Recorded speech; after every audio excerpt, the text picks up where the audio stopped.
lights are out and you stumble in the dark. You kept pushing on, but then you went too far.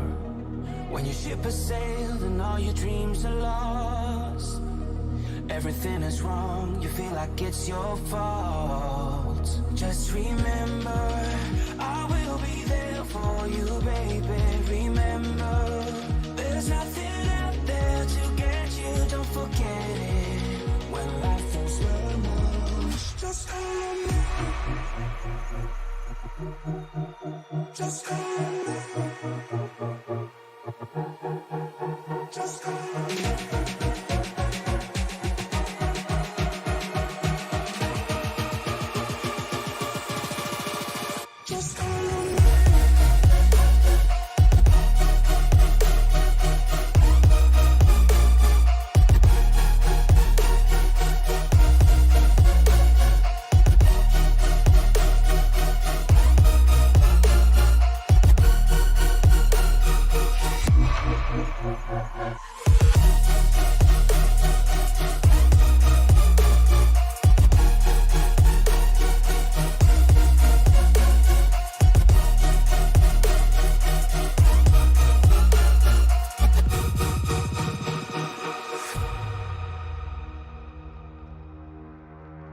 You're stronger now than you ever been. You gotta leave now, it's time to catch the wind. You will climb up high and look through the clouds, and when you're feeling low, I know you'll bounce back. Oh, and just remember, I will be there for you, baby. Remember, there's nothing out there to get you, don't forget it. When life throws lemons, just hold me. Just hold me. Just hold me.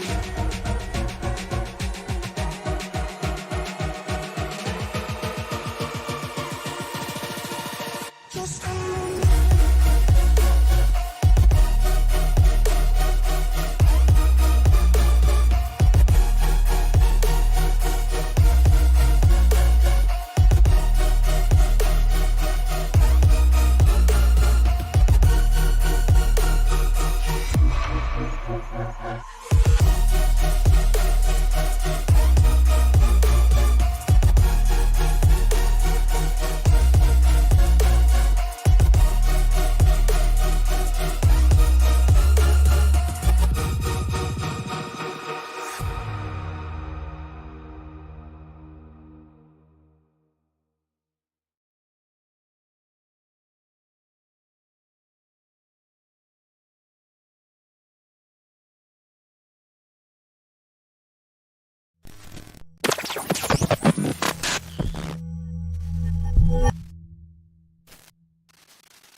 Ever since the 2018 season, NASCAR has moved the duel for the championship into the duel in the desert.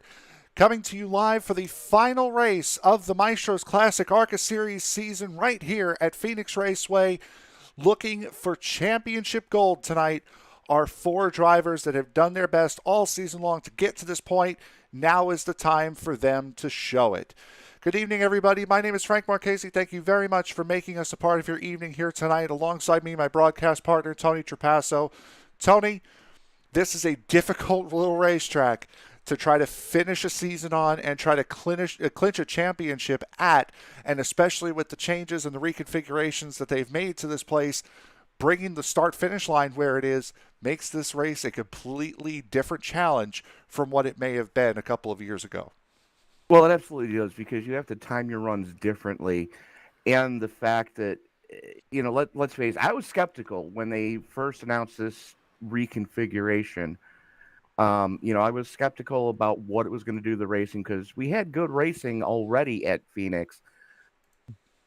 But just moving that start-finish line from the center of the hallway to the middle of turn one before you get to the dog leg, it's really livened up this track. And since the reconfigure has come out, some of the closest finishes that we have been able to witness in full-fendered stock cars have happened right here at this track. But it just goes to show sometimes the most awkward place to put the start-finish line can create some of the best racing that you could possibly imagine. But the battle tonight here is for the championship, as I mentioned in the open.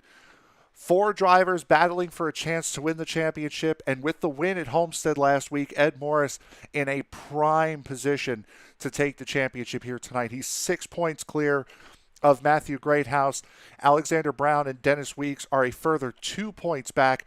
Weeks would have been closer if it wasn't for a penalty that he received last week. Yeah, unfortunately. And that's one of the things I like about the way this league polices their races. If it's determined that you're at fault for an accident, which we saw Weeks get into the 7, if you're charged and have to be given an EOL because of that, that's a 3-point penalty, and that's huge, especially with this 2-race format for the championship. That pretty much Weeks got to win tonight, and he's got to hope that Morris has another speeding penalty on pit road. Yep, they need Ed Morris to have yet another Iowa tonight if they want to have a chance to take this championship, and that's really for anyone. With as short a field as we have tonight, it's 8 cars here for the season finale, but as I told Tony, the 4 that are here, the 4 that we need to have here are all here. With the field being so short, a 6-point gap can seem almost insurmountable. That 7 has to be out and out early in order for really the other guys to have a significant chance at making up that time. Right. I mean, as of right now, coming into tonight's race, Morris has to finish in the top 3 to clinch. And that's going off of no matter what Matthew Greathouse, Alexander Brown, and Dennis Weeks all do. Dennis Weeks, if I saw the qualifying results correctly, Dennis Weeks will have the pole tonight, so that will be a very, very advantageous starting spot for him. No, actually, or was it David Elliott? Last week's second-place finisher, David Elliott, making a statement here tonight, is he went 27.37 to Dennis Weeks 27.415. Well, there you go. We'll see the grid here in just a minute, waiting for the drivers' meeting to finish up here before we get going. So it's going to be a very fun race. We've seen plenty of racing here in whether it be the Gen 6 Cup car, the next gen, the Gen 7, and the trucks here, especially recently with the TNT Truck Series. These ARCA cars are going to have a completely different challenge trying to get around this place, and we've seen how multi-groove and how racy the new turns 1 and 2 can get. Yeah, very much so, and that's something to really be mindful of. Since this latest tire model has come out, and we've beaten this horse to death all season long. That second lane on flat tracks is able to defend so much more effectively than we've ever seen in the iRacing servers. I, for one, am happy that iRacing did it that way. And, we're going to see here when they finally get to the spring race at Phoenix in the real world, just how close they are on that tire model. Yeah, absolutely. And they will be here next week, as a matter of fact. Exactly. With that. So as the session changes over and the day turns to night, let's take a look at the starting lineup here for tonight's race. And sitting on the pole, Tony, as you had mentioned, is the number 42 of David Elliott. He will be starting on point here tonight. Dennis Weeks starts to his outside 4/100ths of a second off of the pole time. Dennis Weeks actually set fastest lap in the practice session, right, as I remember. With an almost identical time to David Elliott's pole time. Alexander Brown and Matthew Greathouse will start in row 2. Ed Morris, a full 10th off of David Elliott's pole time, will start in the inside of row 3. Jason Brewer will start outside of row 3. Jeremy Knapp and Ed Morris Sr. will start in the 4th and final row here tonight. Weather conditions looking pretty modest here tonight. 75-degree ambient temperature, 77-degree track temperature. Winds are rather calm as the pace car dives on in. Tony, get ready to bring us down, bud. Well, I just noticed they don't have a fast repair tonight. Oh, well, there you go. So this will certainly absolutely make it a more interesting evening. As the field works its way into the 3-4 complex, the 42 of Elliott has the button. The only thing that's left to do is wipe the visor, adjust the 5-point safety harness. Race fans, it's showtime! I've been wind him up 140 laps here from Phoenix Raceway as Elliott jumps out to the early lead. Alexander Brown taking over that second spot, heading into turn number 1. Matthew Greathouse still trying to defend off from Ed Morris in that number 7. Ed Morris right now the lowest running of the Championship 4. The Championship 4 running 2nd through 5th right now as Jeremy Knapp, we saw him have a big slide coming out of turn 2. Yeah, but how many times have we seen, that 42 of Morris kind of hang back and, save his equipment for later on in the run, to see how that one's going to play out. So, Morris still has plenty of time. He's just kind of hanging back right now, seeing what, the other guys in the championship battle are going to do in front of him, as right now all 3 of them are in front of him. As they run stem to stern, 2nd through 5th. Yep, Matthew Greathouse is the one that he needs to focus on most, and he is the one that is directly in front of him. Greathouse, again, coming into the race 6 points off of the championship lead. He is the biggest threat to that number 7 here tonight. And these 4, while they are sticking very close together, they've already fallen about 0.8 of a second off of the race leader, David Elliott, as Elliott really starting to scoot away in that Primetime Motorsports number 42. And where Elliott's making up most of his time is if you watch the line, next time they get back to 1 and 2, watch the line that Elliott's taking. That is that second groove up. He's saving that right front tire coming through the flat section of the track, whereas everybody else, they're trying to stay down on that white line. And again, nobody's really cutting the dog leg in this car. It really unsettles it. You can see him right there. He's got the left sides on that first seam, enters high, late apex, comes off low, and gets a really good run and stretches his legs over Alex Brown right now. Yeah, and that's a corner you really have to be patient in, because that corner takes so long to get through, so much time and effort to get through that corner. If you punch it a little bit too early, you're going to head right into the wall on the back straightaway. that could put an end to your night just on pure impatience alone. Yeah, very much so. We call it the hallway coming down the straightaway that they're going through. That used to be the front chute here, and it feels like you're driving from your living room to your kitchen down the hallway in your house. I mean, it's very tight. It's very claustrophobic feeling, and we've seen time and time again in the past that when things pop off in that area, they pop off quick, and you've got nowhere to hide. This is Jason Brewer battling with Jeremy Knapp as Brewer gets into that outside wall, and there's another characteristic of these ARCA cars coming full force. It is so hard. Once you get these things into the wall, it is very, very difficult to peel them out. You saw the big wiggle he had when he finally did peel it off the outside wall. Now sets his sights after Jeremy Knapp yet again in the 20. Yeah, very much so. As the 34 and the 20, they've done this all season long, trying to one-up each other. And yes, it's an ARCA car that it doesn't get as much love in the iRacing servers as it probably should. But the fact that you got these two guys that are just about as evenly matched as you're going to find anywhere, these guys have put on some good racing between themselves all season long. Granted, they're not running for the championship, but still, I mean, just hard-nosed racing here towards the tail end of the field.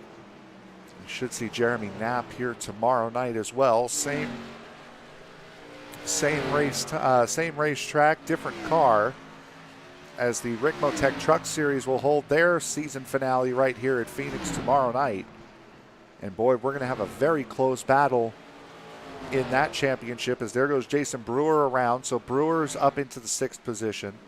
This would be the closest battle on track between these two. David Elliott, 3/4 of a second ahead of Alexander Brown in that number 67. Brown, who's had an off run these last couple of weeks, didn't really show up at Homestead Miami Speedway, as he didn't think he was going to. Kind of put himself behind the 8 ball there. Dennis Weeks with a solid finish, but behind because of the penalty that he incurred last week. Matthew Greathouse, a solid finish at Homestead last week, running in 4th. Ed Morris, race winner last week. 7 wins on the trot this season for that number 7 of Ed Morris, running in 5th. Morris right now, the only one that's really cutting that dog leg. And you can see just how unsteady that car gets with the transition back onto the straightaway going into turn 1. Not only are you sliding the car to the outside, because you never really stop turning from the time you enter turn 4 to the time you come out of turn 2, but I mean, the car is just, it's about as stable as my ex. And these three right here maintaining quite a solid gap between the three of these guys, as Greathouse about a half a second ahead of Weeks, about a half a second ahead of Greathouse. Greathouse actually starting to get away from Morris a little bit to just about 0.7 of a second. And these guys just looking very content here as we hit the about to begin lap number 15. Just appear to be very, very calm and just very relaxed, trying to suss this car out. Yeah, they're going to settle in for this first tire run to see what they've got. I'm thinking Weeks might be having some problems right now, because watch the line he's taking through the middle of 1 and 2. That car's a little more tail free than the rest of the cars around him. He might have a lot more brake bias dialed in, and that's something he's really going to have to be mindful of, trying to get onto and off of pit road. Absolutely, and we saw that happen. What was it, at Milwaukee on Thursday night, with that brake bias issue getting onto pit road, especially. Greathouse starting to move his way up closer to that number 97 for third. David Elliott still leading by about 3/4 of a second. Alexander Brown has pulled out to 1.3. over the trio that we've been watching here these last couple of laps. And Ed Morris, about 2.2 ahead of Jason Brewer, who's a second over Knapp, who has about 7 seconds over Ed Morris Sr. in the 14. And Elliott may have gone too hard too soon, because Brown has been steadily chipping away at that gap for the past handful of laps here. And last time across the stripe, it was it was about even there. 0.07 of a second, but you can see laps 15 and 16, he took out 1/10 and then almost 2/10 on lap 16 out of that race lead, and that's what we've come to worry about here, especially in these ARCA cars. And we know that in official running in these ARCA cars, the no caution, so you're on the main set of tires for the entirety of the race. You really learn how to save tires in this car through officials. So maybe that 42 just getting a little bit antsy. Is that 67 of Brown really starting to reel him in here? Yeah, he's cut that lead down to just over 0.4 of a second, and he was about 0.5 tenth quicker that last time across. So, Brown just doing what he needs to do right now, not getting impatient, not trying to push the issue too early here. He's letting Elliott come back to him, because the fall off's not quite as big for Brown as it is Elliott right now. And I'll tell you, one guy that it's definitely not that big for right now is Matt Greathouse, as he's closing in on Dennis Weeks. What was a 3-car length lead is now down to about a car length and a half, just barely 2. The gap between first and second is now the same as the gap between third and fourth, as there you see both pairs of those guys coming down into turn number 3. And Brown keeping it pinned right down on that yellow line. Elliott starting to pop up a little bit. Brown looks to the inside, yep, going into 1. Brown just can't quite get that run. He got really close by cutting that dog leg there. He's going to have to outbrake him going into 3 here and just keep it on that bottom, get the run, so he can get the move done in turns 1 and 2. Here he comes, doing exactly what he needed to do.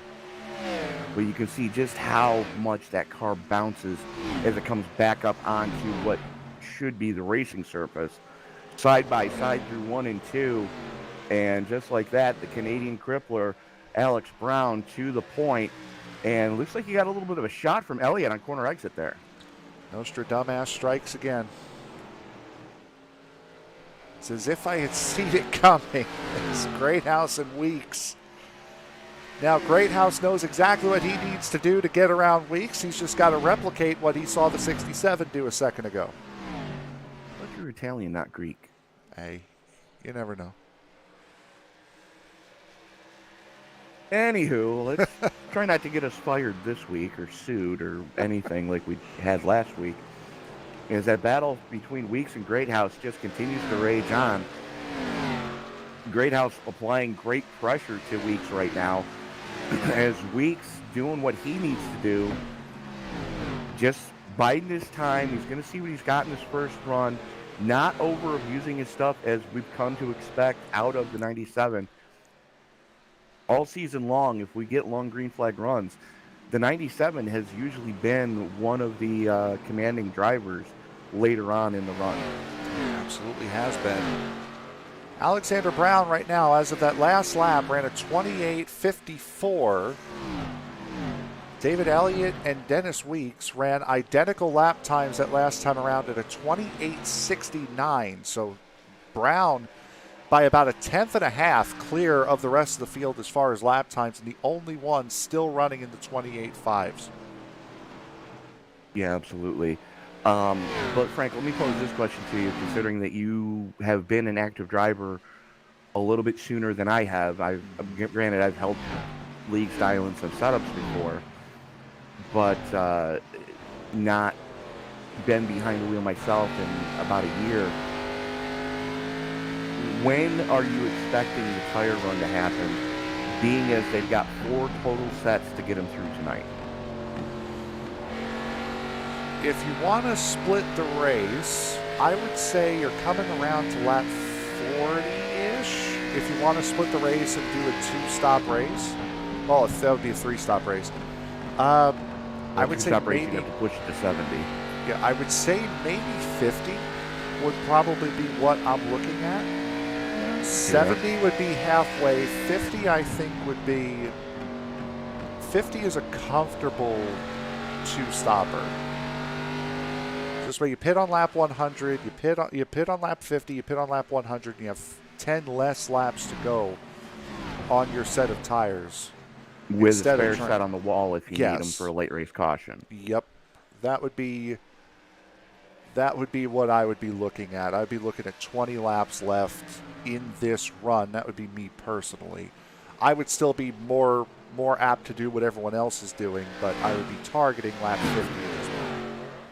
Well, you got to think that, right now Elliott, Weeks, Greathouse, and Morris are all in a much better position than Alex Brown is, because with the lead that Brown has already jumped out to being just under a second and a half over this trio that we're able to see between Elliott, Weeks, and Greathouse. If he goes, they have enough time to react and get down pit road. Granted, it might be sketchy on entry, but they could still do it.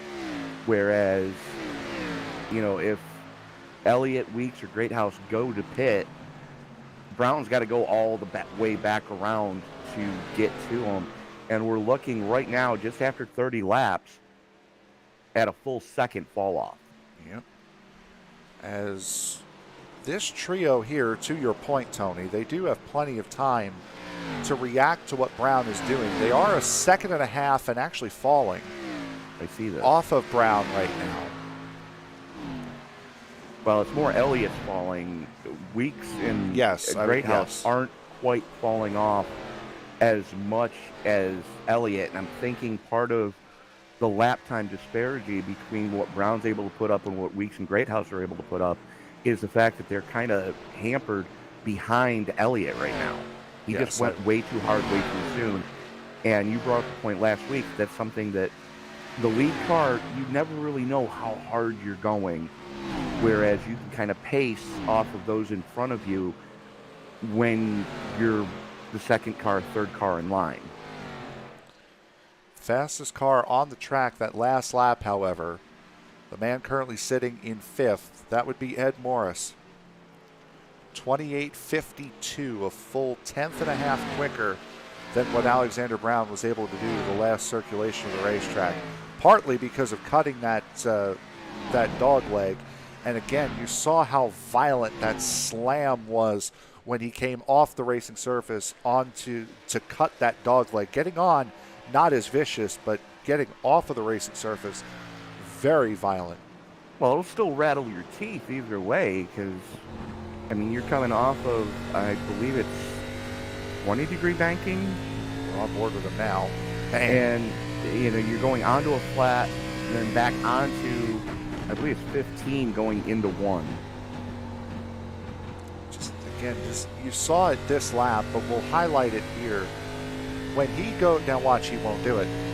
When he goes to cut this dog leg, watch how much that car bounces and how long it takes for him to settle that car down before he gets it going. Here, watch. Here it comes. Bam. That's a good 3 or 4 little bunny hops there as he comes off of that banking. The car just barely gets settled before he goes back up on the banking. Yep. And then the car just barely gets settled before he gets to turn 1 or with a braking zone for turn 1. And that's usually when you see the accidents happen and the mistakes happen, when, a guy has a little extra brake bias dialed in. As the battle for second, hot and heavy right now, as Weeks looks to the inside of Elliott going into 1. And Elliott not really pushing the issue right now, doing what he kind of to hamper Greathouse right now, as Greathouse is going to have to wait until now before he gets that nose out front. Two primetime teammates in the 42 and the 7 right now, as Greathouse takes the slam down to the bottom, and he will come up in front of the 42 and have that third position sewn up nice and tightly, at least for the moment. Coming off the corner might be a little bit of a different story. Nope, he's still got it. Not a lot of daylight between the 51 and 42, though. No, but there was enough that, Elliott didn't have to worry about getting into the 51 because, we've seen time and time again that just a little bit of front-end damage is all it's going to take to really hamper the handling of this car. And again, we see Weeks dipping 2 tires onto the apron, going through the flat of 1 and 2. I'm thinking he's not happy with how that car is turning in right now. Trying to do every little thing that he can to get that car pointed in the direction he needs it to, as here comes Ed Morris once again down to that inside, and he's going a long way down there. Yeah, that was the furthest we've seen him. You go onto that apron, and just like that, he's alongside his teammate and past his teammate on corner exit. Elliott doing everything he can to try to not hold up Morris, as he knows what's at stake here tonight at Phoenix. So the top 4 in the championship, running the top 4 positions in the race right now. Again, Ed Morris in just reverse going order, way I might add. down. Yep, in exact reverse order. But this right now is all that Ed Morris needs to take home the Season 11 championship, as Dennis Weeks currently holding that second position, Greathouse third. And with Morris sitting in fourth, this is exactly where he wants to be. Yeah, absolutely, because he can see what the other 3 are doing. If somebody does a different pit strategy, as we're at lap 40, so if anybody's looking to make it a 3-stop race, which I don't think anybody in the top 5 right now is looking to do, now would be the time to do. As Greathouse looks to the inside of Weeks, pushes Weeks up, coming through 3 and 4, and it's a 3-car dance going into 1. Morris, whoa, my goodness. Another and that's the risk. They would have been in trouble. Yep, that's the risk you take, coming back up onto the racetrack from being that far off, as Morris now trying desperately to get around Greathouse. Greathouse got that run coming out of 1 and 2 last time. We saw visually how much the 97 had to back off at the center of 1 and 2. Morris, Weeks, all going down. Weeks took away Ed Morris's line. Morris right back to the inside of the 51 of Greathouse, about a quarter car width between the two as they head through 1 and 2. The outside, however, will prevail, but it's going to be the braking zone here in 3 and 4 that's going to help Morris stay with the 51. And you saw Greathouse just send it going into 1, not wanting to be on the receiving end of Ed Morris right now. It looks like Weeks starting to use that apron coming through the dog leg. But we've got a Ford, 2 Toyotas, and a Chevy at the front of this thing right now, as we're working lap 45, getting ready to put 45 in the books of the 140 laps here for the season finale for the Maestro's Classic Maestro's Classic ARCA Series. Frank Marchese and Tony Capasso up in the booth with you tonight here live at Phoenix International Raceway. Always has been, always will be. I don't care what the sign says. See, Greathouse, it was a great defensive move, by the way, by Greathouse. Was able to put his left rear corner right on the right front of Ed Morris and force Ed Morris back a little bit. And Morris now has fallen back to the tune of a half a second between these two. That's Ed Morris Sr. in the 18 up in front of these guys, as now Greathouse has gotten rid of the 7, at least momentarily in the mirror, starting to look forward at the 97 right now in front of him, looking for second yet again. Tries it coming out of 2, can't quite get it. Just a little bit of tire spin. Got that car just ever so slightly out of phase. Greathouse has to regroup very quickly, as here comes Morris on the attack again. Morris takes the dive, not quite close enough to get under that 51. Greathouse trying to diamond that corner in 1 and 2. It's not going to help you in the center. Senior for getting out of the way of this battle. Absolutely. It's not going to help you much in the center of the corner to diamond turns 1 and 2 like that. But it'll certainly help you. It'll certainly help save your tires coming off as you straighten that wheel a lot sooner than you would be if you were hugging the line. Absolutely, and you can see that that's exactly what Greathouse is doing. Late entry, late apex, enters high, leaves low, and just straightens out that straightaway as soon as he possibly can to lay the coals to it. As here comes Morris again on the attack on that very extreme inside that time. Basically, when we talk about diamonding the corner, what he's doing is he's basically turning one long corner with one apex in the center into 2.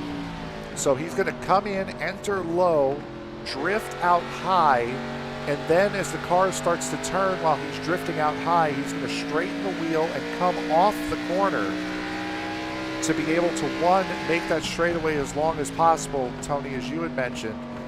Watch him drift up here, going to get off the gas, straighten out as he comes back down to the bottom and straightens up and runs off. Not really that effective right now. If you can throw a blanket over 2nd through 4th, as Alex Brown's 3.5 seconds up the road. This is what we saw Alex Brown do back at Iowa, which was the last short track that we had gone to on this calendar. And now back on another one. It's Brown doing everything he needs to do to try to win this championship. The best thing that could possibly happen to him is that Weeks, Greathouse, and Morris all wreck right here. Well, the way they're going, they're trying. Got close enough on several occasions as Morris starting to fall off yet again. I think he's just cooling his tires down to try to take another shot at these guys. As with your other theory about pitting right around 50, we're just past the quarter mark. Yep, that's come and gone. So they might be trying to make this a one-stopper. We've seen it done. We saw it at Iowa. We saw it at Iowa. If they can make it and do a race like this in one stop. So while we let the pit cycle play out as well as this battle for second, we'll take a quick break. We'll be right back. You're watching the season finale for the Maestro's Classic ARCA Series right here on ESBN.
Changing the face of the world doesn't happen overnight.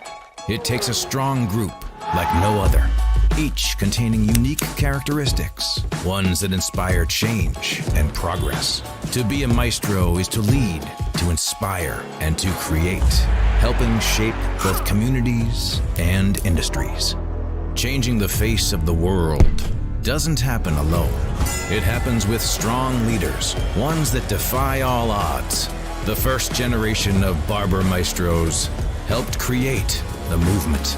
The second will define it.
The pit cycle has begun here from Phoenix Raceway. Ed Morris we saw come in back on lap 51. And right now we're seeing Alexander Brown hit pit road, Matthew Greathouse. We were following Dennis Weeks down pit road as well. So the pit cycle has begun, and there's Ed Morris coming up in the background, trying to get his lap back from the 67 and 51. He will do just that, trying to make up some time on these fresh tires. The problem is he's going to have about 3 or 4 lap older tires than the championship competitors he's going to be racing. Yeah, but the good news is, Weeks is very much in arrears of Morris right now. And Brown still in his box, now down and away. And he's not going to be able to join till the tail end of the dog leg. Yep, and here's Ed Morris. So Morris will jump from 5th to 2nd. Greathouse files back in 3rd, about 2 seconds ahead of David Elliott, who passes Ed Morris Sr. for position. Something Dennis happened with Weeks. Yep, he had a horrid pit stop. 19.12 seconds on pit road for the 97 of Weeks. Moves him from 2nd all the way down to 5th.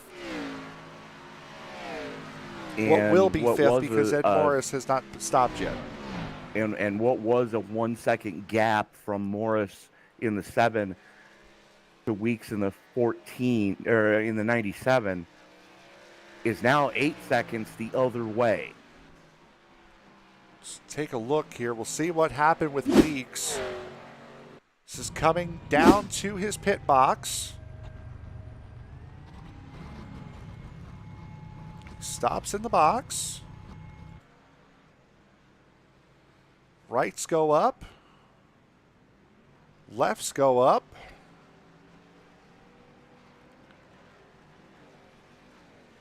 Possibly damage repair? Or did they... would that be damage repair? Or it looked like that left rear moved, so maybe did it simulate like a left rear issue on the pit stop? That would be my guess, because if it was damage repair, it'd be north of 20 seconds, no matter what you do. Yeah, and I haven't seen him hit anything. I've seen him get close, like right there, but... Exactly. And there's something I mentioned when we were coming to green. These guys don't have a fast repair tonight. I mean, that's a horrid time for the sim to pull out the oops, we dropped a lug nut on the left rear code. That's pretty much what that is. But we're going to see a lot of weird things this week. So as the broadcasts continue for the remainder of the week, you folks are going to have to bear with us, because the iRacing rollout happens, I believe it's starting tomorrow. Yep, tomorrow afternoon is when season 2022 season 1 officially ends, and season 2 begins The week 13 is already in progress right now. That's switched over at 8 p.m. Eastern. But coming up the rest of the week here, regardless of what happens, we have 3 races tomorrow night, 2 on Wednesday, 1 on Thursday, another 2 or 3, I believe 2 actually, on Friday, nothing on Saturday, 3. and 4 on Sunday. Oh, wait, no, you're right. It is 2 on Friday so far. As the All-American Racing League, the Truckers Feed America Cup Series will head to Martinsville coming up at 7:50 p.m. Eastern Time. Then the middle of that, the middle race in the set of 3, will be the Rick Motec Truck Series, their season finale from Phoenix. Top 4 all separated by 5 points in that, so it'll be a big event here tomorrow night, starting at 8:50, and then at 10:05 will be the Dirt Nationals from Knoxville for the Western States Racing League. So, Tony, you ready to play in some mud? Woo! Knew you'd be happy about that one. And the Nothing- doubleheader. Nothing at all in the world beats sitting in turn 1 at a dirt track with a clump of clay in the bottom of your beer mug. There you go. As Jason Brewer's put it on the hauler. yes, he has, in that number 34. And then the double header for Wednesday will be the Way She Goes Racing League, round number 3 from Las Vegas. That'll be an 8:50 p.m. Eastern Time start, and then a half hour after that will be the Ghost Cup Series. They will be at Bristol this Wednesday night. And Angel still with his PC issues, so I know he will not be joining me in the booth tomorrow for the Rick Motec Series. Our good buddy Greg McConey will be joining me tomorrow night for the Rick Motec season finale. And the Ghost Cup Series on Wednesday night is to be determined at the moment due to the PC issues that Angel has been having over these last 2 weeks. It might, no, it won't be, well, I was going to say it might be Joseph, but no, he races on Wednesday nights, so he's out. It's going to be it's going to To be be quite an determined. interesting one. Yep. As Alexander Brown right now has kept a pretty steady lead here of about 2 seconds over Ed Morris. As Morris now starting to diamond turn 1 and 2 a little bit more. Matthew Greathouse starting to pull in on that number 7. As Greathouse currently running in the 3rd position. David Elliott running in 4th. The first of the non-playoff drivers. Dennis Weeks running in 5th after his bad pit stop. Jeremy Knapp running in 6th. Ed Morris Sr. just came down pit road, so he will make it on this one stop alone. And Jason Brewer, as we had mentioned, no longer participating in the race tonight, out just before we went to break, is when Jason Brewer called it an evening in that number 34. Well, in his defense, he had gotten into the wall a couple of times coming Yes. off of 2 that were quite horrendous. Yep. So that will put an unfortunate and abrupt end to Jason Brewer's season here tonight. We'd like to thank those of you who are watching and flipping back and forth between the Rowdy Energy Cup Series round number 3 from Las Vegas and the Clean Racing Truck Series round number 6 also from Las Vegas Motor Speedway as well. So we got a lot of racing out west coming up over, running out here this week. I do want to thank our new follower on the Sim Racing Media Facebook page. And Sim Racing Media is the parent company of the Esports Broadcasting Network now. Cortland Herman, thank you for chiming in that you're now following the page. Head on over to our YouTube side of things where we've got a much deeper archive of past races that you're not going to want to not see. A lot of amazing finishes, especially just this season alone, we've seen some of the closest finishes that we have seen in the history of the channel. Just this season 1 of 2022, and head on over there. As Frank, I believe you and I were talking the other night that we had just crested the 2,200 follower mark on the YouTube side of things. Yep, absolutely, and growing quite 22-1 rapidly. now. Yep. And I mean, it's a rate of growth that we have had over the course of the life of this channel has been very, very intriguing and very fun to see since at least my return here to the network. Because racing has been very, very good and very, very close all throughout all of the series that we've been broadcasting. And we have the entire month of March locked and ready to go, except for the iFormula Championship and Sunday Night NASCAR. Those are the only two broadcasts that are not scheduled, because those are the only two that do not have thumbnails provided by the series, provided by us. The series provides those. So other than that, every single broadcast you can get excited for. You can mark them down. You can set an alert for every single race that we have upcoming this month. That's the beauty of the bell notification button, and I got to thank YouTube for finally getting that fixed. So thank you over there. And while you're over on the YouTube side of things, don't forget to hit that thumbs up button, because it really helps with the YouTube algorithm, helping to share these races with the masses to bring more eyeballs to a lot of these leagues. And if you're looking to get involved in one of the leagues that we broadcast, if you happen to see something that piques your interest, go ahead and drop a comment, and we'll be sure to get a reply to you and tell you how to get involved with the league that you're interested in, league or leagues, I should say. Absolutely. I think that was a significant amount of shilling that we just did right there. So we'll get back to the race now. We've earned our paychecks, you're saying? Yeah, I think so. I think I think John will be happy with us this week. Sure. As Alexander, does that mean I get an extra crouton in my gruel? You can have half.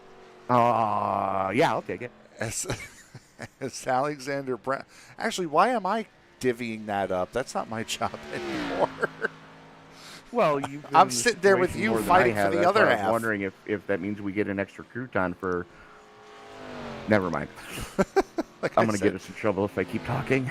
Like I said, I'm in the position now where I'm fighting you for the other half of the crouton that John gives you. I'll thumb wrestle you for it. As Brown. So that's Alexander 27 Brown. Out of 28. Huh? See, I already lost. 27 out of 28 wins. Sure. Alexander Brown right now currently doing what he needs to do to win the championship here tonight. Unfortunately, he needs a couple of other guys to have some mistakes, as Brown, leading as he has been since about lap 30, did not lose the race lead out of the pit cycle, so he has been up here at the front since that time when he passed David Elliott for the race lead, leading currently by 3 seconds over the man who has basically everything to lose here at this point, Ed Morris, running in second with Matthew Greathouse in that number 51, currently coming into this race second in points, 6 points behind Ed. The 51 of Greathouse has slowly been catching the 7 of Ed Morris. The gap was about 1.7 seconds. It came down as low as 1 second between the two, and has now jumped back up to a 1.25 seconds. David Elliott running 5 seconds off of Matthew Greathouse at the moment, and it's not too much longer before he's going to have some company in the form of the 97 of Dennis Weeks. Yeah, Weeks has already caught 2 seconds off of the gap that he had to Elliott. tire fall off pretty negligible between the two of them, about a tenth difference between Weeks and Elliott. That time, give the nod to Elliott as he clawed back a tenth. But Weeks has been steadily climbing and steadily closing that gap to Elliott. That is actually our closest battle on track right now. Yes, it is. There you see the lap at which the top 5 came into pit road, and now we'll switch that over to the time spent stationary for the top 5, and you can see all of them in that 14.5, 14.6, 14.7 range, except for Weeks, 19.1, and we went through that. Problems on the left rear on his pit stop brought him from second place all the way down to 5th, a cool 7 seconds off the back of second place right now. Kind of reminds me of the old Sesame Street song, "One of these things is not like the other." Yep. And that was a very poor pit stop there for Weeks. And he has had, as we've mentioned several times throughout the broadcast, he has had a comedy of errors here so far in this championship 4 at the worst possible time to have a comedy of errors. He's having him. Got caught up with the 7 leading the race at Homestead last week, got himself a 3-point penalty for causing an incident, ended up coming back and finishing 3rd in that race, or was it 4th? 4th. He came home and finished 4th in that race. And because of that, took 3 points off of where he would have been. He would have been second place in points, down 5 from Morris, had that not happened.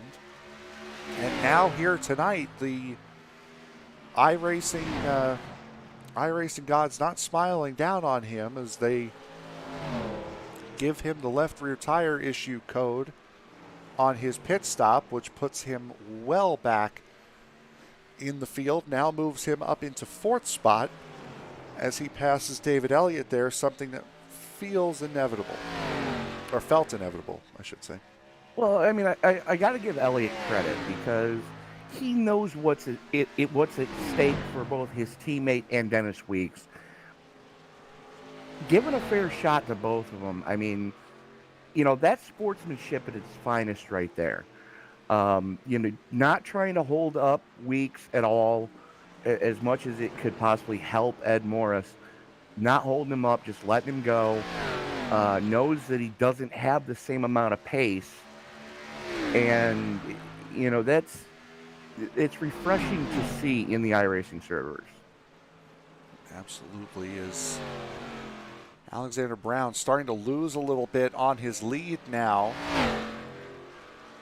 Lead that was up to about 3 seconds is now down to 2.1 over Ed Morris, who still insists on cutting that dog leg. I mean, you can just how violent that is. It would be the equivalent of you hitting a curb at 55 miles an hour in your passenger car. And how, I mean, we've seen guys run longer races than this around this track, and how the suspension doesn't just snap at one point. As you see how many bounces that car is taking. How the suspension doesn't just snap and say enough is beyond me. Well, they put the reinforced suspension arms on, and they treat this as if they would Martinsville with the curbing there, or a road course with the curbing there, knowing that front end is just going to take a pounding. And then what they do is, when they go to use the pucks to set the ride height, they put just a little bit of a thicker puck so it can grind down a little bit more.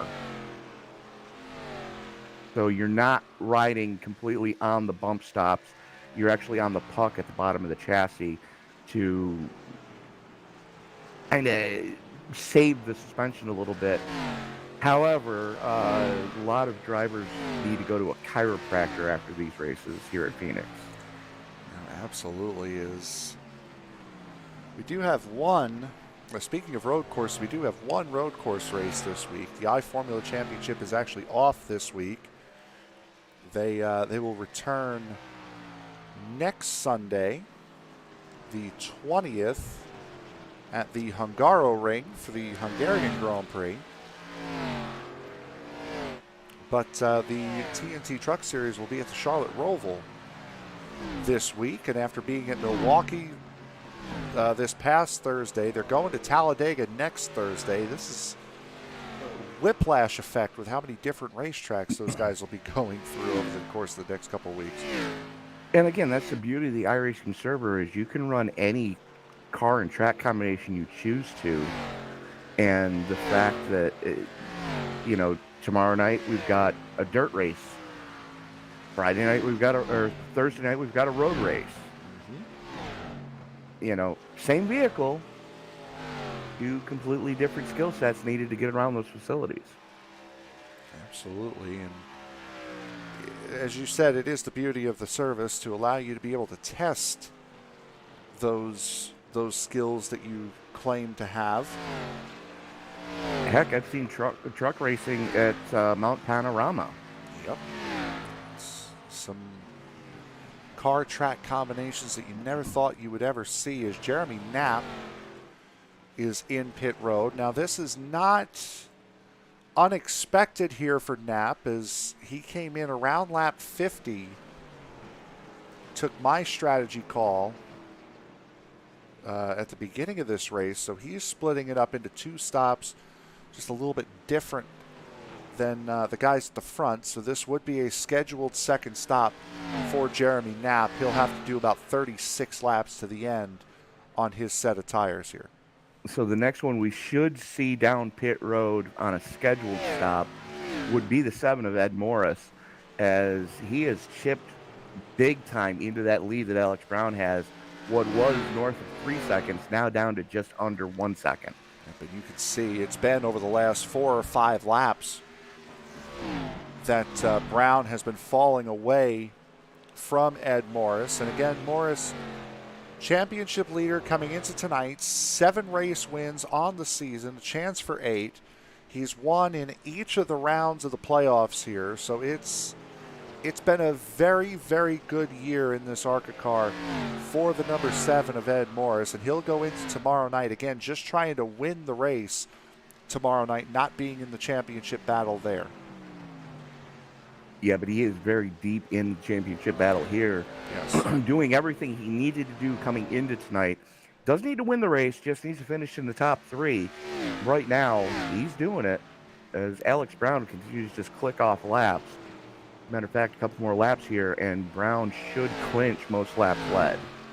David Elliott has gone down pit road, so as some of the guys further towards the back are taking their pit stops, we'll take our final pit stop and bring you the final 30 laps of the, well, maybe not. Hold on, Ed Morris coming into pit road.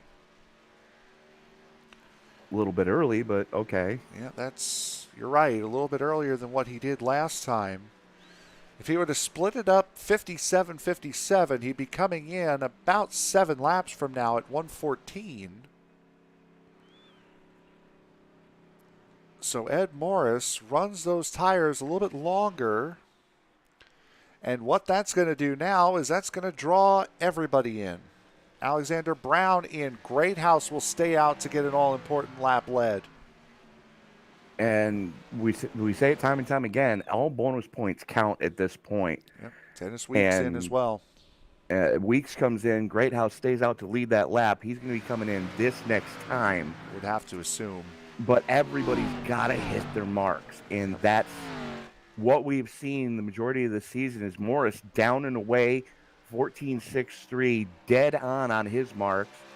Greathouse stays out. Interesting call. Now, the problem is, yes, you want the freshest tires you could possibly have. That's one part of the equation. But the other part of the equation that many people tend to forget is I need enough time to be able to make up the ground that those fresher tires are going to help me out with. Yeah, absolutely. And right now, that pit delta being at about 55 seconds, Greathouse, he's going to lose the lead at this point with the laps that Morris is able to click off here. Now he's got a little bit of heat in the tires. That last lap, 27.6, compare that to the 29.08 for Greathouse. 27.6, fastest lap of the race. Or, pardon me, second fastest lap of the race. Personal best for Ed Morris. Fastest lap of the race currently held by David Elliott, just 3/100ths of a second off the lap that Morris just put down. As Greathouse has the entire field a lap down at this point. A caution right now for him would be absolutely legendary. It won't help him as far as, well, here he comes now. I was going to say it won't help him as far as keeping the rest of the field pinned a lap down, but it certainly will help him be able to pit and stay out front. Very much so. As looks like Elliott had to get some damage repaired. No, pop for speeding. Yep. Speeding in for David Elliott. Wow. And a much better stop this time for Dennis Weeks as well. Just a shade over 15 seconds. As Greathouse blows his box. Oh no. So Greathouse with an issue at the worst possible time. Ed Morris goes around him. Alexander Brown goes around him. Dennis Weeks is not that far off. There's Weeks there. Weeks goes around him now.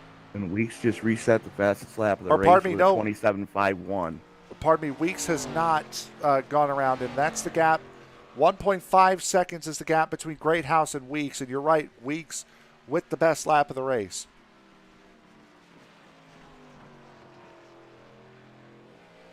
Wow. And that's something we've seen all season long. Whenever the usual four suspects have not finished well, it's been because of self-inflicted wounds. Sliding through your pit stall, unsafe pit entry, speeding in, and getting held in your box for a total of 55 seconds. Let's take a look at it here. This is Greathouse coming in, pit entry. Just a little too far forward, not by much at all, maybe a foot or two. But still, that foot was more than enough. And it's less of, he would have been in third either way. It's just now that's brought him a lot closer to Dennis Weeks. He's got to be feeling absolutely gutted here right now. Now, granted, he was the underdog coming into this championship for two-race series, but he was doing everything right up until that point. Greathouse, the only one of the championship four competitors that has not won a race this season, has that 51, and it looks as though, unless a caution comes out, it looks as though that will continue. But while it falls apart for one guy, it has fallen into the hands of another. Ed Morris, with only 25 laps to go here before his championship run here in season 11 is complete, will take you to the finish after this break.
Coming to 16 laps to go, not just here at Phoenix, but in the season for the Maestro's Classic ARCA Series. Frank Marchese, Tony Trapasso in the booth here with you for the final Baker's Dozen, a very generous Baker's Dozen laps here. My kind of Baker. There you go. Here at Phoenix. And right now it is the Ed Morris show. Ed Morris coming in on lap 57 and 106 here tonight, forcing everybody else to come in around him. And it appears as though that will be the winning strategy. Yeah, and you know, it's something we've seen Morris do a couple of times earlier this season, where he's just kind of hung back during that first segment to see what the car is going to do, to see how hard he can push it, how hard he has to push it. And he hasn't, you know, led from pillar to post, as you would put it. You know, he's just kind of hung back and has been in the catbird seat where, you know, he'd be running fourth or third or even second and get that undercut on both pit stops and be able to use it effectively. The only time that it hasn't worked for him is when it's been a self-inflicted wound of either speeding on, sliding through his pit stall, or an unsafe pit entry. And I will apologize. He has 5 wins on the season. This would be 6 if he can hold on to it right now. But an even bigger stat here as far as Ed Morris is concerned. If the race ends right now, 13 top 5 finishes, 15 top 10 finishes. It's one race this season he's finished outside of the top 10. Certainly a deserving champion if there ever was. Yeah, he's had one of those seasons that you dream about as a race car driver, where you know you've won the most races on the season, you've led the series standings for the vast majority of the season. I think there was only one time during the playoffs where he didn't have the lead in the points championship. As we are 11 to go, Morris out in front of Brown right now by just under 3 full seconds, and Brown's another 4 seconds up the road for Matt Greathouse. So good recovery drive for Greathouse, not the greatest one, as that self-inflicted wound of sliding through his pit stall is going to leave a mark. Yeah, but again, it doesn't affect Greathouse as far as the position that he was in. He would have come out third no matter what, but he would have come out a lot closer to Alexander Brown than he did. He's closed that gap down to 4 seconds between himself and the 67. He's opened the gap from 1.5 seconds to now nearly 6 seconds over Dennis Weeks. So he has gone and he's made up a lot of that time, but still coming out where he came out, not advantageous for him, unfortunately. Well, I mean, you take a look at it too. Brown had problems on pit road as well, as he was 16-3 in his box. So, you know, it wasn't a stellar stop by any means, as David Elliott getting right out of the way of Ed Morris, as we are going to be 8 to go this time across the stripe. Morris just has to keep it off the wall, off other cars, and hope it stays green. And congratulations, Ed Morris. You're, you know, just about there for the championship. Absolutely is. David Elliott finds himself 2 laps down now after speeding on pit road on his final pit stop back at lap 104. The only 4 drivers that are currently sitting on the lead lap right now are the 4 championship protagonists: Ed Morris, Alexander Brown, Matthew Greathouse, and Dennis Weeks. And with how many laps Alexander Brown has led here tonight, this will more or less be the way they finish in the point standings. Championship going to Morris, runner-up going to Brown, Greathouse rounds out the podium, and Dennis Weeks is going to be ruining Homestead. Very much so, as you know, that's definitely one that got away If it hadn't been for that contact with the 7 of Morris going through 2, just after the second green flag pit stop, we might be talking about something completely different right now. Absolutely.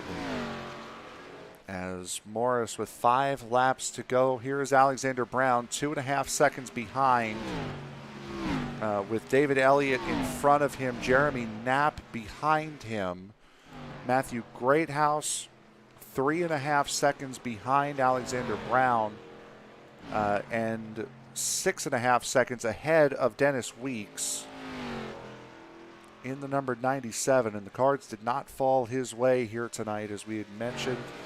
Jeremy Knapp having a very solid night to close out his season in the 20, a top 5 finish. Granted, helped by a mistake by that man in the 42, David Elliott. Still a top 5 is a top 5 is a top 5. Ed Morris Sr. trying to get around here on one stop. Will be successful at that with only a couple of laps to go. Will come home as the last car running, and again, Jason Brewer will DNF here tonight after completing 58 laps around the racetrack here tonight. And we'd like to thank all of you who have jumped on over from the Rowdy Energy Cup Series race, from the Clean Racing .NET Truck Series race, and boy, the finish to that Rowdy race was quite entertaining, as we have 2 laps to go before this season ends. Absolutely. Popsicle 6 in the air for the Chief Cook and Bottle Washer here at the Extreme Motorsports 99.com racing group. Of course, they are the sanctioning body for the Maestro's Classic ARCA Series. Do need to give one final thank you to the fine folks over at Maestro's Classic for allowing us to bring the amazing footage that we have seen out of these guys over the entirety of the season so far, as Morris comes down the hallway for the final time into turn 3 for the final time this season. There it is, Ed Morris, your season 11 champion. And what a year Ed Morris has had. A season high 6 wins for the number 7, and an incredible finish to this season. And we'll bring him in on multiple occasions to talk to us post-race here. But Ed Morris Jr., pardon me. Senior comes home in 7th. Ed Morris in the number 7 comes home with the championship crown and will burn it down here at Phoenix as we get these guys in and ready to go here. We will be talking to them in just a moment. Tony, I believe you have the champion with you now. Ed Morris, congratulations on solidifying your claim on the Season 11 championship. Marvelous pit strategy tonight. Congratulations, sir. Thanks, man. Talk us through what was your game plan going into tonight? We come in with a pretty nice lead, and I mean, all we had to do was finish this race clean and not wreck the car, So there was a lot of pressure off. It wasn't real tight. I know I could lose it if something stupid happened, but my odds were pretty good. And we started off this race. I didn't qualify all that good. Didn't really have the real short run speed, and these guys kind of got away from us a little bit. And we're gonna ride and see what we could do and play with some pit strategy and see if we could kind of outbeat these guys on pit road. But this thing was a beast on a long run. did really well managing the tires, and plus the pit road strategy got us out in front and got us some time back. So, I mean, that was an incredible race. Well, there's an old adage that heat tempers the strong and breaks the weak. You're the only one of the championship four that did not have problems on pit road here tonight, as both Brown and Greathouse slid through their box at least once. And Weeks looks like got hit with that iRacing glitch where it was a dropped lug nut on the. We believe it was a dropped lug nut on the left rear, from what we could determine.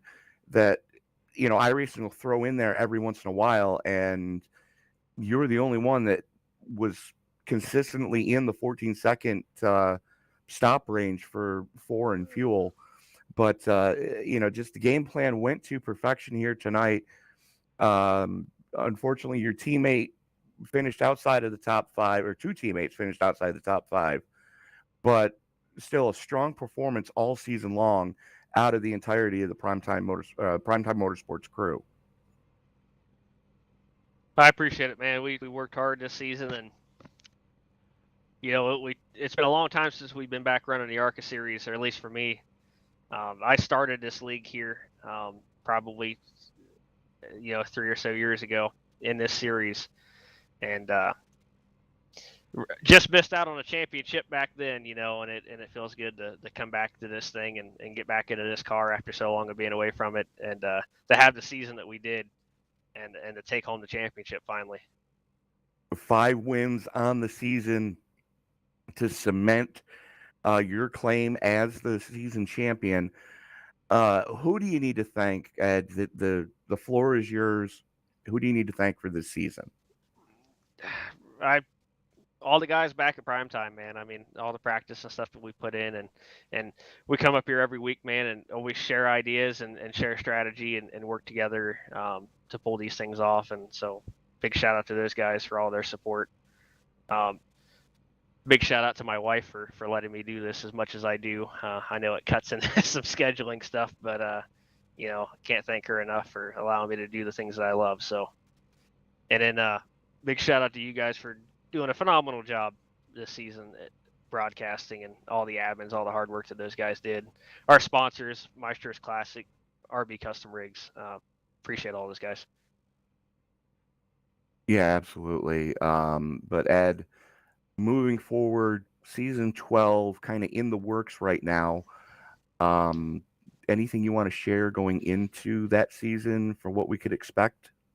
Yeah, next season is going to be a little ways away. We're kind of getting the schedules reorganized to where we're not taking big off weeks for holidays and things. So look forward for the next Extreme seasons to be starting up after the 4th of July. I know it's going to be a bit of a break, and I'm looking at coming up with some ideas to have a filler, maybe a mock season or something like that. We'll pick a series and run a short season, to kind of help with some recruitment. So be on the lookout for that. And be lookout for some changes next season. Some emails will be coming out, some advertisement posts across Facebook. We're definitely going to be adding the Next Gen Cup Series next season, so we'll have that on the docket. I don't know what else we're going to do as far as with the other series, or if we're going to change any. The playoff format was tremendous. This was a new format that we went to, and I think it was awesome. I think a lot of the guys liked it, and I think it worked well. So we'll definitely be staying with that. And we'll figure out more, but just stay tuned to Facebook and social media. There'll be more to come.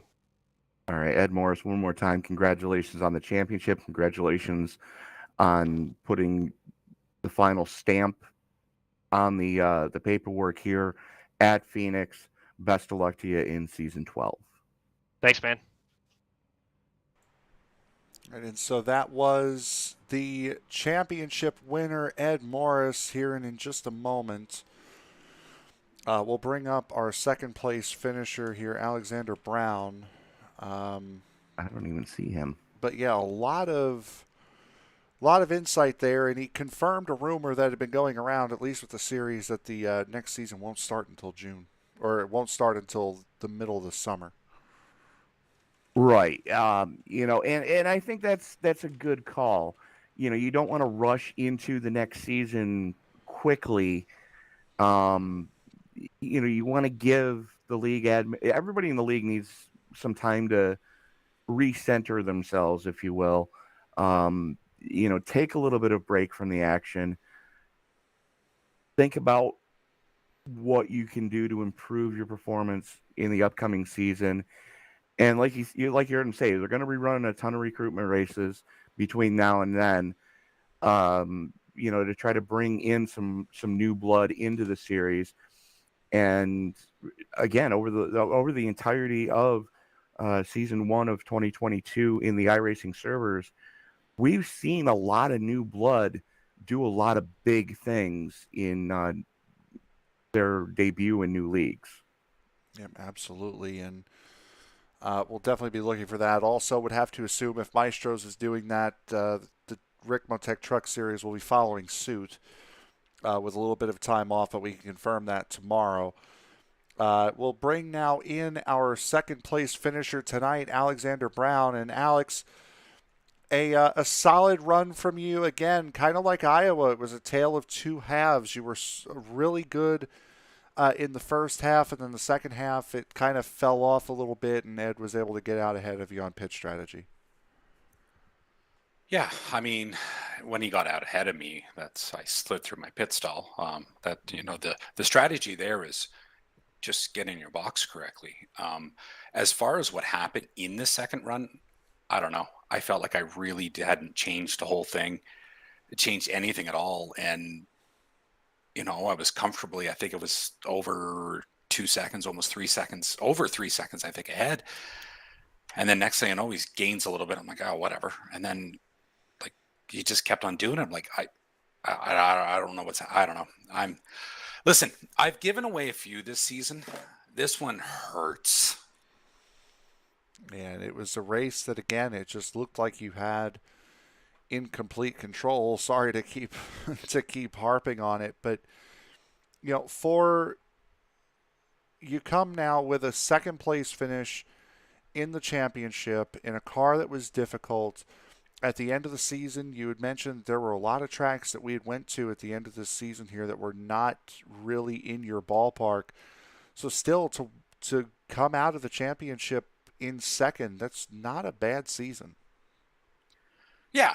I mean, I'm one of those guys that has to put in a lot of work and put in the right work.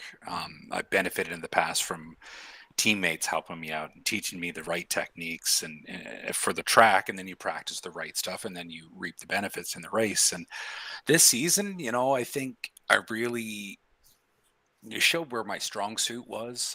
Every flat track, I think I led the most laps at Richmond and Milwaukee, and I think I won Gateway and Iowa. I led a bunch of laps there, and I mean that feels great. But I don't know. I gotta learn a little bit of Kevin Harvick to close these things out. And that will most likely take place during the off season now. And going into the off season, this is naturally where we would ask you, what do you think going into next race? But going into this off season and then back for next season, what are you going to take from this season into the off season that you can apply to next season? Well, I mean, I ran with the guys I needed to run with the whole season. Like it was pretty clear. Matthew came on really strong there at the end. Like he had Michigan and going really, really well there and deserved a better result there. So I'd throw him into the mix of the championship four definitely at the end there. He made it. But I mean, you had DJ Dennis and Ed, and I mean, it felt good to give them a run for their money. I think Ed deserved the championship. He had the wins. He had the consistency. He, there's still things to learn. I think we have a lot of work to do in Extreme to kind of grow this and get a few more drivers out, because, it would be a completely different story that you'd be telling the whole season with, a good field the whole time, and who knows who would have popped up or the upsets and stuff like that in the championship. And Yeah, I mean, going into next season, who knows? I think there's a lot of work that needs to be done to get this league kind of pumped back up, put some air in it, shine it up a little bit, and and see what happens from there. Well, and as Ed was just talking about, I think the long break and starting this season at the end of the summer would probably be that good enough time to retool. But uh, Alex, the floor is yours. Anyone else you want to thank, not just on the night, but on the season as well, that saw you finish second in points? Yeah, I mean, thanks for Ed, I guess. You know, keeping this thing running the whole season. It was not an easy season, emotionally and stuff behind the scenes. But you know, we did it. We completed the whole season. We're going to complete another season tomorrow. Um, you know, I really enjoyed uh, being able to have the opportunity to race. So, you know, Ed keeping this thing running the whole season. Got to thank him. Congratulations on the championship. Congratulations on the wins. D-Dub button boxes, as always. DEEDUB button boxes. Look him up on Facebook. Dennis Warnes can get you a custom made or one of the ones that he has in mind. If you use the promo code GTM10, you can get 10% off. Thanks to my teammates. I was really hoping Jeremy Knapp there was going to hold up Ed a little bit more to maybe give me a snowball's chance at the end of the race there. But I think he did. And thanks for him and to him and all the support that he gives. And I don't know. I got some homework to do here to see if I can get one more spot up. Right. Yep, as does everybody. Alex, congratulations, not just second place on the season and second place on the night, but on a very fun and entertaining season. Always interesting watching that 67 go around the track. Congratulations, bud.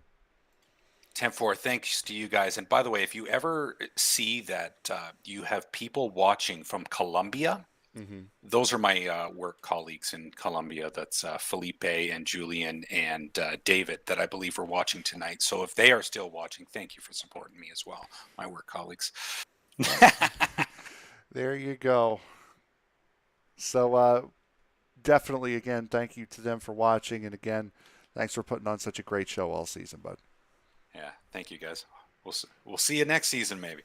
Yes, we will. As we'll move on now. That was our second place finisher, third place in the race, and third place in the points. Now, Tony, you are with one Matthew Greathouse. Matt Greathouse, you came into this championship round of 4, 2-race playoff as the underdog. But I got to admit, man, you had some moments of brilliance here tonight at Phoenix. Thanks, Tony and Frank. You know, that was a fun race. I didn't know what really to expect, and thought I drove a really good race and a smart race and put myself in position. I just made a few little minor mistakes, but car was definitely fast. I can't really complain. I had a blast, and you know, when you have speed, it makes you feel a lot better. You know, the improvement, feel good about that too. So just glad to have a good run. You definitely closed out the season very strong. No wins to speak of, but again, you had moments of brilliance throughout the entirety of the playoffs, pointing yourself into the next round every time. You know, you're basically the Ryan Newman of the Maestro's Classic ARCA series. Yeah, you know, if you're consistent and just be there at the end, you know, running up front, have a chance, you know, those wins will come eventually. It's just guys, I just have to clean some things up on my end. You know, I have to get better about getting on to pit road and getting in my box and getting off of pit road. You know, that's very key. A lot of these guys make up a lot of time in this league on pit road, and you know, with these long runs we have, it's very important. So just missing a few things here and there that I need to clean up myself. But as far as, you know, as far as the the way I guess I got better with these cars, and understanding how to drive them a little better. It's definitely a good feeling. Well, we heard Ed Morris say that they're probably going to take a little bit of time off until probably the entirety of 2022 season 2. We're coming back right around the 4th of July area. And your thoughts going into season 12? My plan is actually to pick up another ARCA league in between to stay sharp and keep learning. And my plan is to come back here and in this league and try to improve even more and try to get a win. And some of these guys in here, I wouldn't say some, I guess, a lot of these guys in here, I learned a lot from, just racing around these guys. I mean, I took a 10-year layoff from iRacing, so I'm just getting back into it as of like last August. So, getting used to all the tire models and, everything that's changed in 10 years is a lot. So, just gotta keep plugging away and keep dedicating some time to it. And, the consistency, is working, and, eventually that'll lead to wins. All right, Matt, who do you need to thank before we turn you loose here tonight and try to get ready for season 12? I'll go ahead and thank you all at ESBN, and you guys do, like I said last time I was in here, you do a fantastic job on the broadcast. Thank Maestro's Classic for sponsoring our series, and they have some great beard products, hair products for men. So I actually use a few myself. So I'd also like to thank some of my supporters, sandwichmanracing.com, for jumping on and supporting me. And I paint cars, so my company, I guess not really a company, but Decence Racing Designs. So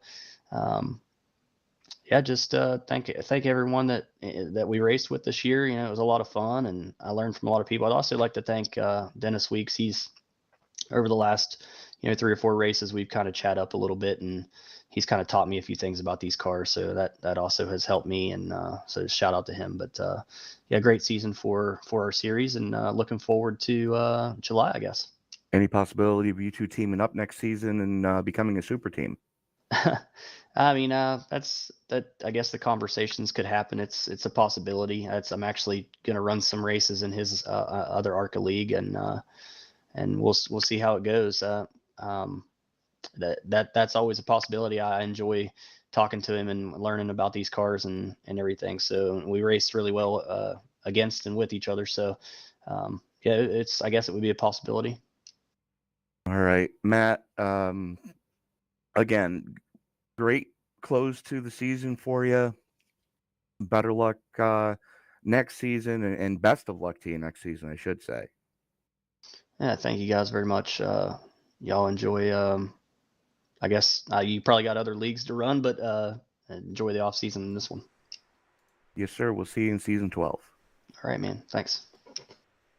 All right, and that was our third place finisher tonight, Matthew Greathouse, and that will conclude the interviews for the night and for this season. And Tony, we had heard the rumors start about a month and a half ago that Ed was looking to take a little bit of time to try to, figure some stuff out with the series and to try to recruit, and I think, and get the season on a schedule that we would see very similar to the Circle B Diecast series and the series we're seeing tomorrow night, the Western States Racing League, where you're running 2 a year. I think this is the perfect and best time to do that for this series, and especially with the lower turnouts we've had, the more time to recruit, the absolute better you can get. Yeah, absolutely. It gives him time to kind of tweak the format if he needs to, or get some feedback from some other drivers to see how everybody feels about this season. Tweak the format, try to do some recruiting, get more bodies on the track, and if what we saw this season is any indication of what we can look forward to when season 12 kicks off, count me in. Yeah, absolutely. And through these races here, we've seen some great action, and a lot of it exactly where you want it to be, up for the lead. And we've seen strategy win some of these races. We've seen head-to-head duels win some of these races. We've had a real mixed bag this season. And to be perfectly honest, I can't wait for tomorrow night with the Truck Series, because that championship is even closer than this one. And I can't really wait to see what we're going to see out of these guys coming up in either July, August, whenever they decide to start next season. Very much so. Just based on what they've done, the body of work that we've been able to see out of them so far, I have no doubt that the league admins are going to get it right. Not saying that they don't already have it right, but they're going to get it even more right, if that just makes any sense, because I just confused myself. Just put those little tweaks in, and it'll help out everyone. So let's start to put a bow on this season, and we will take a look at the final race results here for tonight. And Ed Morris, again, coming out with the race win, his 6th win of the season, 13th top 5, 15th top 10, and all of that culminating into a championship here tonight. Alexander Brown coming home in 2nd, not just in the race, but in the points as well. Matthew Greathouse, same thing, 3rd in the race and in points. Dennis Weeks, 4th in the race and in points. Jeremy Knapp comes home 1 lap down in the 5th position. David Elliott, Ed Morris Sr. Coming home in 6th and 7th. Both of those drivers 2 laps down. And Jason Brewer, we saw him call it a night not too long before halfway. Coming up here on ESBN, we have 5 races coming up for you here over the next couple of days. It'll be the All-American Racing League's Truckers Feed America Cup Series will come to you from Martinsville at 7:50 p.m. Eastern Time tomorrow night. An hour after that will be the Rick Motec Truck Series season finale from Phoenix. That will be an 8:50 p.m. Eastern Time start. And then at 10:05 will be the Western States Racing League. They will be on the dirt tomorrow night at Knoxville Speedway. Then on Wednesday, it'll be a doubleheader with the Way She Goes Racing League. They will hold round number 3 of their season at Las Vegas at 8:50 p.m. Eastern Time. And then at 9:20, a half hour after that, will be the Ghost Racing League. They will be at Bristol come tomorrow night. And then on Thursday, just one race on Thursday, that will be the TNT Truck Series from the Charlotte Roval, a 7:50 p.m. Eastern Time start right here on ESBN. So for my broadcast partner, Tony Trapasso, for the Maestro's ARCA Series, my name is Frank Marchese. Thank you very much for joining us, not just tonight, but this entire season. We hope you've enjoyed the ride just as much as we have, and we will see you in the middle of summer for Season 12 of the Maestro's ARCA Series. Good night, everybody. Blah, blah, blah, playing traffic, blah, blah, blah.